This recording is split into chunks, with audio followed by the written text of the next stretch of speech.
नमस्कार सगळ्यांना, रसोई regular with विनीतामध्ये तुमचे स्वागत आहे। तर इथे मी बेसन आणि सोयाबीन वडीची मिक्स बेसन पोळी बनवलेले, खूप छान मऊ अशी बनवून तयार होते। त्यासाठी ना मी ते 1 कप सोयाबीन वडी घेतलेले आहेत। तर ते आपल्याला उकळून घ्यायचं गरम पाण्यामध्ये आणि थंड झाल्यानंतर अशा प्रकारे त्याची पेस्ट बनवून घ्यायची।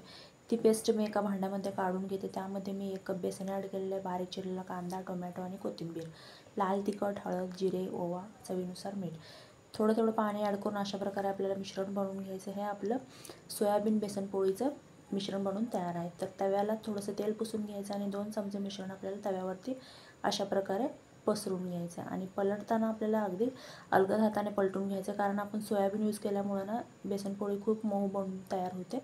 तर पलटताना आपल्याला अगदी अलगद हाताने पलटून घ्यायचं। तर अशा प्रकारे आपली सोयाबीन आणि बेसनची बेसनपोळी बनवून तयार झालेली आहे आणि पौष्टिकसुद्धा असते लहान मुलांना खाण्यासाठी। जर मुलांना कुठली भाजी आवडत नसेल तर तुम्ही अशा प्रकारे सोयाबीन आणि बेसनची बेसनपोळी बनवून देऊ शकता। तुम्हाला व्हिडिओ कसा वाटला? जर व्हिडिओ आवडला असेल तर व्हिडिओला लाईक करा आणि सबस्क्राईब करा। धन्यवाद।